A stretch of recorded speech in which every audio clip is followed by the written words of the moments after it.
نحمدہ ونصلی علی رسولہ الکریم اما بعد فاعوذ باللہ من الشیطان الرجیم بسم اللہ الرحمن الرحیم رب اشرح لی صدری ویسر لی امری واحلل عقدۃ من لسانی یفقہوا قولی ربی یسر ولا تعسر وتمم بالخیر وبک نستعین یا فتاح اللہم فقہنا فی الدین۔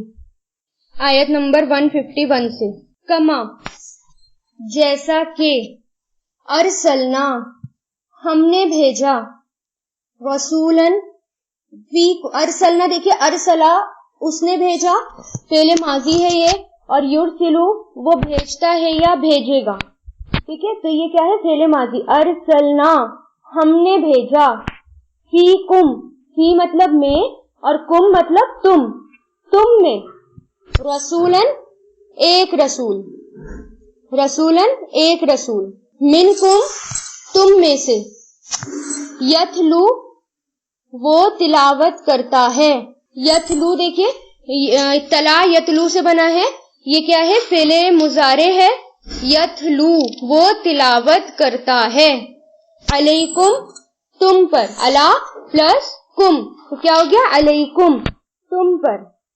آیاتنا آیات مطلب آیتیں، اور نہ لگ گیا ضمیر لگ گئی یہاں پر، ہما ہم کاف ہما کم یا نہ، تو ہماری آیتیں، وَيُزَكِّيهِمْ اور وہ تزکیہ کرتا ہے، یزکی وہ تزکیہ کرتا ہے، تزکیہ مطلب پہلے بھی آیا تھا، یہ زکا یزکی سے بنا ہے، یہ فعل مضارع ہے، اور یہ دیکھیں واو مطلب اور، یزکی مطلب فعل مضارع وہ پاک کرتا ہے، اور تم سب کو وہ پاک کرتا ہے تم سب کو، یعنی تزکیہ کرنے کا مطلب ہوتا ہے ہمارے اندر سے برائیاں نکالنا اور نیکیاں ڈالنا، ٹھیک ہے، وہ تزکیہ ہوتا ہے۔ وَيُعَلِّمُكُمْ اور وہ تعلیم دیتا ہے، وا مطلب اور، یعلم علمہ یعلم سے بنا ہے، یہ تعلیم دینا فعل مضارع ہے، یہ علمہ یعلم مطلب سکھانا، تعلیم دینا، سکھانا، ٹھیک ہے، اور وہ سکھاتا ہے، تعلیم دیتا ہے، تمہیں الکتابہ کتاب کی، والحکمت اور حکمت کی، وَيُعَلِّمُكُمْ یہ بھی فعل مضارع سیم آ گیا، اور وہ یعلم تعلیم دیتا ہے، سکھاتا ہے، تمہیں ما جو لم نہیں تکونو تھے تم تعلمون علم رکھتے، تو یہاں پر ما جو لم نہیں تکونو تھے تم، کانا یکونو سے بنا ہے، کانا یکونو کونو، اور تعلمونا علم رکھتے، علیما یعلمو یعلمونا تعلمونا، تو شروع میں تا لگ گیا، آخر میں واو نون لگ گیا، تو اس سے کیا پتہ چل رہا ہے؟ تعلمونا یہ فعل مضارع ہے۔ اب یہاں پر پیچھے اللہ تعالیٰ کیا کہہ رہے تھے؟ نعمتوں کی بات کر رہے تھے کہ تم جو ہے ان سے مت ڈرو، تم مجھ سے ڈرو۔ لاسٹ آیت میں کیا بات کری اللہ تعالیٰ نے؟ کہ تم ان سے مت ڈرو، تم مجھ سے ڈرو، اور میں تم پر اپنی نعمت کو تمام کر دوں گا، یا مطلب تمہارے اوپر اپنی ساری نعمت تمام کر دوں گا، پوری کر دوں گا۔ اب یہاں پر دیکھیے نعمتوں کا ذکر ہوا پیچھے، اور سب سے بڑی نعمت اللہ تعالیٰ نے اگلی آیت میں کیا ذکر کی؟ کہ نبی بھیجا، یعنی آپ صلی اللہ علیہ وسلم کا آنا ہماری زندگی میں سب سے بڑی نعمت کا باعث ہے، یعنی یہ جو ہے سب سے بڑی نعمت ہے جو اللہ تعالیٰ نے ہمیں بھیجی، یعنی جب جتنی بھی بلیسنگز ہیں، نعمتوں کی بات ہوئی، تو سب سے بڑی نعمت کا ذکر کیا آیا؟ کہ اللہ تعالیٰ نے آپ صلی اللہ علیہ وسلم کو بھیجا، اور یہ کس کی دعاؤں کا نتیجہ تھا؟ یہ ابراہیم علیہ السلام کی دعاؤں کا نتیجہ تھا، کہ ابراہیم علیہ السلام نے دعا کی، اور کتنے سالوں بعد وہ دعا جو ہے پوری ہوئی، اور اللہ تعالیٰ نے قبول بھی کی۔ تو حضور پاک صلی اللہ علیہ وسلم کی امت میں سے ہیں ہم، اور انہوں نے اللہ تعالیٰ کی آیتیں ہمیں پڑھ کر سنائی، جیسے قرآن جو ہے ہم تک انہوں نے پہنچایا، یعنی یہی ہے نا کہ انہوں نے تلاوت کی، وہ تلاوت کرتا ہے یعنی پڑھ کر سناتے ہیں، تو آپ صلی اللہ علیہ وسلم نے ہمیں اللہ تعالیٰ کا قرآن پڑھ کر سنایا، تلاوت کر کے بتایا، اور پاک کرتے ہیں تمہیں، یعنی انہوں نے جو ہے ہمارے اندر سے جتنی بھی خراب باتیں تھیں وہ نکالی، ان کو دور کیا اور اچھی باتیں ہمیں سکھائی۔ اور پھر دیکھیے کہ وہ سکھاتا ہے, تعلیم دیتا ہے کتاب کی. اب کتاب کی تعلیم کا مطلب کیا ہے اور حکمت کی, یعنی کتاب اور حکمت, یعنی قرآن ہمیں سکھایا اور حدیث ہمیں سکھائی, حکمت ہمیں سکھایا. اور حکمت کیا ہوتا ہے کہ صحیح ٹائم پر صحیح ڈیسیژن لینا حکمت کہلاتا ہے, یعنی ڈیسیژن میکنگ پاور جو ہوتی ہے وہ حکمت کہلاتی ہے. اور ہمیں وہ بتایا جو ہم نہیں جانتے تھے, یعنی جو علم نہیں رکھتے تھے وہ سکھایا. اب دیکھیے کہ سب سے امپورٹنٹ بات جو ہوتی ہے اصلاح کرنے کی وہ کیا ہوتی ہے, تلاوت القرآن. یعنی اگر ہمیں کسی کے اندر کسی کی اصلاح کرنی ہے, کسی کو سدھارنا ہے, تو سب سے پہلے کیا کرنا ضروری ہے کہ اس کو سکھانا ہے. تعلیم کا مطلب ہوتا ہے آہستہ آہستہ سمجھانا, تاکہ دوسرے کو وہ بات سمجھ میں آ جائے, آہستہ آہستہ کر کے سمجھانا. ٹھیک ہے, پھر اس کی جیسے حدیث میں آتا ہے نا, اور تعلیم کے بارے میں بھی, تلاوت کے بارے میں بھی کیا آتا ہے, اور قرآن کی تعلیم کے بارے میں یہ آتا ہے کہ آپ صلی اللہ علیہ وسلم نے فرمایا, اللہ تعالیٰ کہتے ہیں تم میں سے بہترین شخص وہ ہے جو قرآن کو سیکھے اور سکھائے. یعنی تعلیم کا مطلب ہوتا ہے کہ آپ کو اس کے مفہوم کو بھی سمجھنا ہے, آپ کو اس کی آیات میں بھی غور اور فکر کرنا ہے. اور وہ کب آتا ہے, جب ایک ماحول سے آتا ہے. استاد ہونا چاہیے, شاگرد اسٹوڈینٹس ہوں, ٹیچر ہوں, ٹھیک ہے, اور ماحول ہو, تبھی انسان گریجولی سلولی دھیرے دھیرے سیکھتا ہے. اور پھر اس کے اندر صبر کی ضرورت ہوتی ہے کہ انسان کو سیکھنے کے لیے بہت زیادہ صبر چاہیے, زندگی کے ہر معاملے میں صبر چاہیے, اور یہاں تک کہ قرآن کو سیکھنے میں بھی صبر چاہیے. بنا صبر کے یہ کام نہیں ہو سکتا. ٹھیک ہے, پھر تزکیہ کرنا آپ کو بتا دیا. تو آپ صلی اللہ علیہ وسلم نے یہی کرا تھا کہ صحابہ کرام کے اندر جتنی بھی خراب باتیں تھیں وہ نکال دی, ان کو ریپلیس کر دیا کس سے, اچھی عادتوں سے. تو ریپلیسمنٹ جو ہوتا ہے نا وہ کہلاتا ہے تزکیہ. اور جو ہم نہیں جانتے تھے ہمیں وہ سکھایا, یعنی اتنی ساری باتیں جو ہمیں نہیں پتا تھی اللہ تعالیٰ کے بارے میں وہ سب انہوں نے ہمیں بتائی. فَاذْكُرُونِی, فا مطلب تو, اذکر یہ دیکھیے یہ فعل امر ہے, یہ بنا ہے ذکرہ سے. تو ذکرہ اس نے یاد کیا, ٹھیک ہے, اور یذکرو وہ یاد کرتا ہے یا کرے گا, اور اذکر تو یاد کر. ٹھیک ہے, تو ذکرہ یذکرو اذکر یہ فعل امر ہے, نی لگ گیا مطلب مجھے, تو یاد کرو مجھے. اللہ تعالیٰ کہہ رہے ہیں اذکرکم میں یاد کروں گا تمہیں, اذکر میں یاد کروں گا, اذکرو سے بنائی نا ذکرہ یذکرو, یذکرو یذکرونا, تذکرو تذکرونا, اذکرو نذکرو. تو یہ میں یاد کروں گا فعل مضارع, میں یاد کروں گا تم سب کو.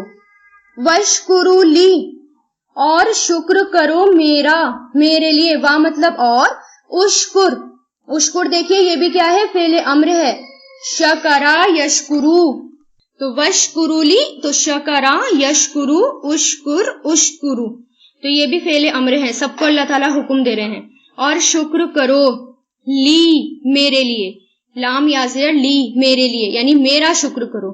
ولا اور نہیں, تکفرونی تم سب ناشکری کرو, وا مطلب اور, لا مطلب نہیں, تکفرونی تکفرونا فعل مضارع ہے یہ, اور نہیں تم سب ناشکری کرو میری. نون یا زیر نہیں آ گیا نا, تو یا زیر جو ہے وہ میں کی پہچان ہوتی ہے, تو نہیں تم سب ناشکری کرو میری. تو یعنی اس کا مطلب کیا ہے کہ اللہ تعالیٰ کیا کہہ رہے ہیں کہ تم مجھے یاد کرو, میں تمہیں یاد کروں گا, یعنی تم میرا ذکر کرو میں تمہارا ذکر کروں گا, اور ہر حال میں میرا شکر ادا کرو اور میری ناشکری مت کرو. تو ناشکری کرنے والے اللہ تعالیٰ کو پسند نہیں آتے, یعنی جو ناشکری کرتا ہے اللہ تعالیٰ اس کو پسند نہیں کرتے. اب دیکھیے یہ بہت امپورٹنٹ آیت ہے یہ بھی, کہ اس کو انڈر لائن کریں, اپنے نوٹس میں اس کو لکھیں کہ اگر ہم چاہتے ہیں کہ اللہ تعالیٰ ہمیں یاد کریں, اللہ تعالیٰ ہمارا ذکر کریں, اگر ہم یہ چاہتے ہیں کہ اللہ تعالیٰ ہمارا ذکر کریں یا ہمیں یاد کریں, تو ہمیں بھی کیا کرنا ہوگا, اپنی مجلسوں میں, اپنے گھروں میں, اپنے عام روٹین میں اللہ تعالیٰ کا ذکر کرنا ہوگا. ٹھیک ہے, کھانا پکاتے ہوئے ہر جگہ اللہ تعالیٰ, اگر ہم بہترین عمل ہے یہ کہ اگر ہم اللہ تعالیٰ کا ذکر کریں گے تو اللہ تعالیٰ ہمیں یاد کریں گے اور ہمیں یاد رکھیں گے اور ہمارا ذکر کریں گے. ٹھیک ہے، اللہ تعالیٰ فرماتے ہیں نا کہ میں اپنے بندوں کے ساتھ ہوتا ہوں جب تک وہ مجھے یاد کرتا ہے، اور میری یاد میں اپنے دونوں ہونٹ ہلاتا رہتا ہے. ٹھیک ہے، تو یعنی اللہ تعالیٰ ہمیں یاد کرتے ہیں. اور دیکھیے کتنی بہترین حدیث ہے یہ، اور کتنی ہمیں انٹرنلی کتنا طاقت اور کتنی سپورٹ اس حدیث سے ہمیں ملتا ہے کہ اللہ تعالیٰ اتنے پیار سے اپنے بندوں سے کہتے ہیں کہ میں اپنے بندوں کے ساتھ ہوتا ہوں جب وہ مجھے یاد کرتے ہیں، اور میری یاد میں اپنے دونوں ہونٹ ہلاتے رہتے ہیں. تو یہ ذکر کرنا کتنا فائدہ دیتا ہے کہ اللہ تعالیٰ کا ذکر کرنا ایمان بڑھاتا ہے، اور اس سے اللہ تعالیٰ کی محبت بڑھتی ہے. جب ذکر کرتے ہیں اللہ تعالیٰ کا قرب حاصل ہوتا ہے، اللہ تعالیٰ کی خشیت بڑھتی ہے. اور پھر جو ذکر ہے، اور ذکر کی سب سے بہترین شکل نماز ہے. ٹھیک ہے، نماز کو کسی بھی حالت میں نہ چھوڑیں، نہ قضا کریں، کیونکہ نماز جو ہے جب ہم سجدے میں جاتے ہیں نماز کی حالت میں تو انسان سب سے زیادہ قریب ہوتا ہے اللہ تعالیٰ کے. تو یہ بہترین ذکر کی شکل ہے نماز. جب پریشانی ہو تو نماز کی طرف دوڑیں، نفلوں کی طرف دوڑیں، جیسے کہ آگے آیت میں آئے گا. اور پھر وشکرولی، میرا شکر کرو اور میری ناشکری مت کرو. یعنی اگر ہمیں چھوٹی چھوٹی سی بھی نعمت مل جائے، اللہ تعالیٰ کی نعمت مل جائے، اللہ تعالیٰ چھوٹی چھوٹی نعمتوں سے ہمیں نوازتا ہے، تو اس میں ہمیں کیا کرنا ہے کہ اللہ تعالیٰ کا ہر حال میں شکر ادا کرنا ہے، اللہ تعالیٰ کی ناشکری نہیں کرنی. کیونکہ جو اللہ تعالیٰ کی ناشکری ہوتی ہے نا، جو ہمارے پاس چھوٹی چھوٹی نعمتیں ہوتی ہیں نا جو ہمیں اللہ تعالیٰ کی طرف سے مل رہی ہوتی ہے، وہ بھی ہم سے چھن جاتی ہے. تو اللہ تعالیٰ کی ہر حال میں ہمیں شکر گزار بننا ہے، اور یاد کر کر کے چھوٹی چھوٹی نعمتوں کو اگر آپ یاد کر کر کے اللہ تعالیٰ کا شکر ادا کریں گے اور اللہ تعالیٰ کے شکر گزار ہوں گے تو اللہ تعالیٰ کو بہت پسند ہے یہ بات، اور اللہ تعالیٰ اور نعمتوں سے نوازے گا. اور آگے اللہ تعالیٰ نے ہمیں حکم دے دیا کہ ولا تکفرونی، ناشکری مت کرو، انکار مت کرو. تکفرو کفر یکفرو سے بنا ہے نا، اس کا مطلب انکار بھی ہوتا ہے، ناشکری بھی ہوتی ہے. تو انکار مت کرنا میرا، یعنی میری ناشکری مت کرنا، چھوٹی سے چھوٹی نعمت ہو یا بڑی سے بڑی نعمت ہو، کسی بھی، یا اگر میں کچھ لے کے چھین لوں تو اس پر بھی میری ناشکری مت کرنا، یعنی ہر حال میں میرا شکر ادا کرنا. اب جیسے ہوتا ہے نا، اگر کوئی امتحان آ جاتا ہے، یعنی اگر ہمارے سامنے کوئی ایسی مشکل آ جاتی ہے، کوئی امتحان ہمارے سامنے آ جاتا ہے، تو ہم کیا کہتے ہیں کہ وائی می، یعنی میرے ساتھ ایسا کیوں ہوا، کیا میں ہی ملی تھی، یا ہم کفریہ باتیں کرنے لگتے ہیں، اللہ تعالیٰ کی تو عبادت کر کے کوئی فائدہ ہی نہیں ہے، اللہ تعالیٰ سے تو مانگتے رہو، اللہ تعالیٰ تو خوش ہوتا ہی نہیں ہے، اللہ تعالیٰ تو ہمیں دیتا ہی نہیں ہے. اس طرح کی باتیں جو ہیں وہ شرکیہ باتیں، کفریہ باتیں ہوتی ہیں، ناشکری والے کلمات ہوتے ہیں. کیونکہ یہ سب سے بڑا امتحان ہوتا ہے، جب ہمارے اوپر تکلیف آتی ہے نا تو سب سے بڑا امتحان ہوتا ہے. اللہ تعالیٰ یہ دیکھتے ہیں کہ تم کتنا صبر کر رہے ہو اس پر، اور کیسے کلمات اپنے منہ سے نکال رہے ہو، اور کتنا تم میرے شکر گزار ہو رہے ہو. اور یہ سب سے اپنے آپ کو سنبھالنے کا سب سے زیادہ مشکل وقت ہوتا ہے. تو اس میں اور سب سے زیادہ مشکل بھی ہوتا ہے اپنے آپ کو سنبھالنا. اس لیے بڑی سے بڑی مشکل ہے اللہ تعالیٰ کی ناشکری نہیں کرنی، بلکہ اللہ تعالیٰ کا شکر گزار ہونا ہے. فوراً ان للہ و انا الیہ راجعون پڑھنا ہے. اس کو پڑھنے سے بھی کیا ہوتا ہے کہ وہ تکلیف جو ہے اس پر ہمیں اس صبر پر ہمیں بہت زیادہ اجر ملتا ہے، اور دھیرے دھیرے پھر اللہ تعالیٰ مشکلیں دور کرتا ہے. کیونکہ صرف برڈن اللہ تعالیٰ اتنا ڈالتے ہیں جتنا ہمارے اندر سہنے کی اور برداشت کرنے کی طاقت ہوتی ہے. اس سے زیادہ اللہ تعالیٰ ہمارے اوپر برڈن نہیں ڈالتے. اب دیکھیں آگے کہ یا ایھا الذین، کتنی بہترین آیت ہے یہ والی بھی، کہ یا ایھا الذین، اے لوگو جو آمنو، ایمان لائے ہو. یعنی کتنے پیار سے اللہ تعالیٰ ایمان والوں سے کہہ رہے ہیں کہ اے لوگو جو ایمان لائے ہو، یعنی او بلیورز، استعینو، مدد مانگو.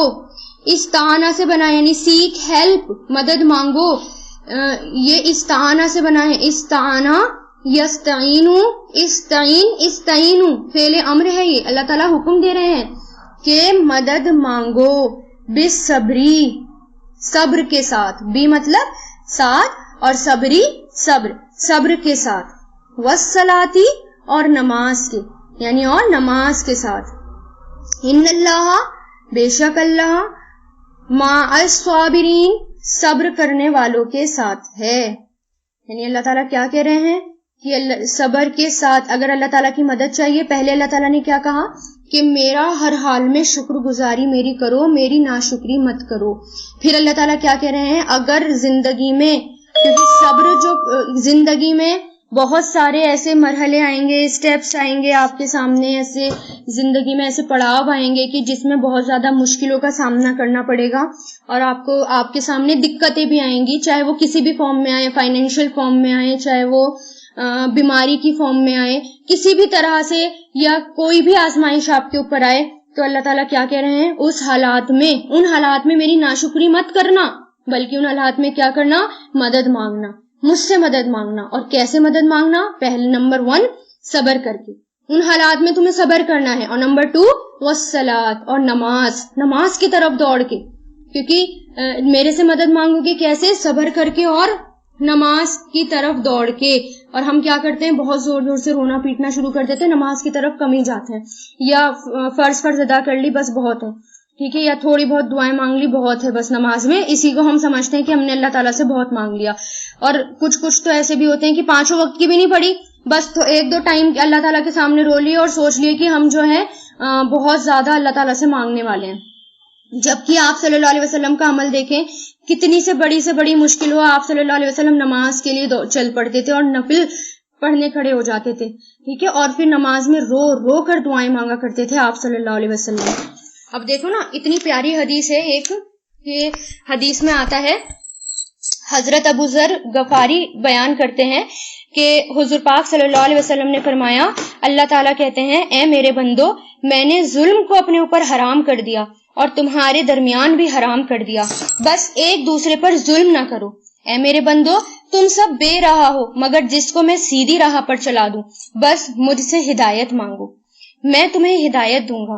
اے میرے بندو، تم سب بھوکے ہو مگر جس کو میں کھانا کھلاؤں تو تم مجھ سے کھانا مانگو، میں تمہیں کھلاؤں گا۔ اے میرے بندو، تم سب موریا ہو یعنی بے کپڑے ہو مگر جس کو میں پہناؤں تم مجھ سے لباس مانگو، میں تمہیں پہناؤں گا۔ اے میرے بندو، تم سب دن رات خطائیں کرتے رہتے ہو اور میں سب کے گناہ بخشنے والا ہوں، تم سب مجھ سے بخشش مانگو، میں تمہیں بخش دوں گا۔ اے میرے بندو، تم مجھے کوئی نقصان نہیں پہنچا سکتے ہو کہ مجھے کوئی نقصان پہنچاؤ، نہ تم مجھے کوئی فائدہ پہنچا سکتے ہو کہ مجھے فائدہ پہنچاؤ۔ اے میرے بندو، اگر اول سے آخر تک یعنی شروع سے لے کر اینڈ تک سب انسان اور جن تم میں سے سب سے زیادہ متقی آدمی کی طرح بن جائیں، یعنی سب سے زیادہ فرمانبردار آدمی کی طرح بن جائیں، تو اس سے میری بادشاہت میں کوئی بھی فرق نہیں پڑے گا، کچھ نہیں پڑے گا۔ اے میرے بندو، اگر شروع سے آخر تک سب انسان اور جن تم میں سے سب سے زیادہ بدکار دل والے کی طرح بن جائیں تو اس سے میرے ملک میں کوئی نقص واقع نہیں ہوگا، یعنی میری بادشاہت میں کمی نہیں آئے گی۔ اے میرے بندو، اگر اول سے آخر تک یعنی شروع سے اینڈ تک سب انسان اور جن ایک میدان میں جمع ہو جائیں اور مجھ سے اپنی ہر مراد مانگے اور میں سب کی مرادیں پوری کر دوں تو اس سے میرے خزانے میں اس سے زیادہ کچھ کمی نہیں ہوگی جتنا کہ سوئی کو دریا میں ڈال کر واپس نکالنے سے پانی کم ہوتا ہے۔ یعنی اگر آپ ایک سوئی کو پانی میں ڈالیں گے تو اس میں کتنا پانی لگا سوئی میں؟ نہ کے برابر، بس اللہ کے خزانے میں اتنی کمی ہوگی۔ اے میرے بندو، یہ تمہارے اعمال ہیں جنہیں میں تمہارے لیے گن گن کر رکھتا ہوں، پھر میں تمہیں پورا پورا دوں گا، بس جو بھلائی پائے گا وہ خدا کی حمد اور ثنا کرے اور جو اس کے سوا پائے گا وہ اپنے آپ کو ہی ملامت کرے۔ یعنی اگر میں تمہارے لیے تمہارے عمل کو گن گن کر رکھتا ہوں، اللہ تعالیٰ کہہ رہے ہیں کہ کیوں؟ تاکہ تمہیں پورا پورا بدلہ ملے، تاکہ تمہاری کوئی نیکی، کیونکہ اللہ تعالیٰ تو ویسے بھی نہیں چھوڑیں گے نیکی، تمہیں اطمینان ہو جائے۔ ہمارے اطمینان کے لیے اللہ تعالیٰ لکھ لکھ کے رکھتے ہیں کہیں، کیونکہ انسان تو بھول سکتا ہے نا، تو اور لیکن اگر کسی کو اچھا ملے یعنی جنت مل گئی تو وہ اللہ تعالیٰ کی حمد اور ثنا کرے، یعنی اللہ تعالیٰ کی تعریف بیان کرے، اور جس کو اس کے علاوہ ملا یعنی جہنم ملی یا کچھ اور ملا تو وہ اپنے آپ کو ہی ملامت کرے، یعنی مجھ پر اس کا الزام نہ ڈالے، اپنے آپ کو ہی ملامت کرے۔ تو دیکھیں کتنی بہترین حدیث ہے کہ اللہ تعالیٰ کہہ رہے ہیں کہ تم مجھ سے مانگو میں تمہیں دوں گا۔ تو جب ہم اللہ تعالیٰ سے مدد مانگتے ہیں تو اللہ تعالیٰ ہمیں مدد دیتے ہیں، اور سب سے بہترین ٹائم ہوتا ہے اللہ تعالیٰ سے مدد مانگنے کا تہجد کے وقت۔ ساری رات اگر جتنی بڑی مشکل ہو اس مشکل میں آپ ساری رات اللہ تعالیٰ سے مدد مانگیں گے نا، اللہ تعالیٰ مدد دیں گے آپ کو۔ کتنی بھی بڑی چیز اللہ تعالیٰ سے مانگ لو، اللہ تعالیٰ کے لیے کچھ مشکل نہیں ہے، اللہ تعالیٰ آپ کو دیں گے۔ ایک بار اللہ تعالیٰ کے سامنے آنسو بہا کر دیکھیں، رو کر دیکھیں، تہجد میں اٹھیں، اپنے آپ کو قربان تو کریں تھوڑا سا، لیکن ہم اپنے آپ کو قربان تو کرنا نہیں چاہتے۔ تہجد تو کیا ہم نماز بھی چھوڑ دیتے ہیں فجر کی، تو اور اللہ تعالیٰ سے امیدیں رکھتے ہیں کہ اللہ تعالیٰ ہمیں سب کچھ دے اور ذرا سی بھی آزمائش نہ لے ہم سے، پھر جنت کیسے ملے گی؟ پھر تو بالکل جنت ملنے سے رہی۔ اور پھر آگے اللہ تعالیٰ کیا کہہ رہے ہیں؟ ان اللہ، بے شک اللہ، مع الصابرین، ساتھ ہے صابر، صابرین صبر کرنے والوں کے۔ صابر جو ہے یہ فاعل ہے، صابرین فاعل جمع، یعنی اللہ تعالیٰ صبر کرنے والوں کے ساتھ ہے۔ صبر کس کو کہتے ہیں؟ صبر کہتے ہیں نفس پر قابو پانا، خود کو کنٹرول کرنا، وہ صبر کہلاتا ہے، یعنی خود کو کنٹرول کرنا، ٹھیک ہے، وہ صبر کہلاتا ہے۔ ہر مشکل میں اپنے آپ پر قابو رکھنا، اپنے آپ کو کنٹرول رکھنا، یہ صبر ہے۔ اور جب صبر کریں گے تو اللہ تعالیٰ ہمارے ساتھ ہوں گے۔ تو سب سے پہلے کیا کرنا چاہیے؟ کوئی مشکل آئے تو خاموش رہنا چاہیے اور صبر کرنا چاہیے، خاموشی کا گھونٹ پینا چاہیے جسے کہتے ہیں محاورتاً، اور سب سے پہلے پڑھنا چاہیے ان للہ و انا الیہ راجعون۔ چھوٹی سے چھوٹی تکلیف میں بھی اگر کانٹا چبھے تب بھی آپ کو یہی پڑھنا ہے۔ اگر آپ کے چلتے چلتے ٹھوکر لگ گئی تو آپ کو ان للہ و انا الیہ راجعون، یہ تو بہت بڑی بات ہو گئی۔ اگر لائٹ بھی چلی گئی نا آپ کے گھر تو سب سے پہلے آپ پڑھیں گے ان للہ و انا الیہ راجعون، کیونکہ وہ بھی تکلیف ہوتی ہے، ٹھیک ہے۔ پھر زبان سے کوئی غلط بات نہیں نکالنی کہ اللہ تعالیٰ جو ہے مجھ سے ناراض ہیں، یا میرے ساتھ ایسا کیوں کیا، یا ہم ہی ملے تھے، اس طرح کی باتیں نہیں نکالنی۔ اور خود کی نفس پر کنٹرول کرنا ہے، تقدیر سے شکایت نہیں کرنی۔ اگر لوگوں سے تکلیف مل رہی ہے تو خاموش رہ کر معاملہ سارا کا سارا اللہ تعالیٰ پر چھوڑ دیں۔ غم ہو، پریشانی ہو، مشکل حالات ہوں، سارا کا سارا معاملہ اللہ تعالیٰ پر چھوڑ دیں، یہ صبر ہوتا ہے، ٹھیک ہے۔ اور پھر صبر کے اندر ایک اور چیز آتی ہے، نماز کی طرف دوڑنا اور اللہ تعالیٰ کا ذکر کرنا۔ آگے دیکھیے آیت 154 میں، ولا، اور نہیں، تقولو، تم سب کہو، فعل نہیں ہے یہ، اور نہیں تم سب کہو، ٹھیک ہے۔ قالا یقولو، قل قولو، اور لام لگ گیا اور آگے تا آ گیا، یعنی تم سب کی بات ہو رہی ہے۔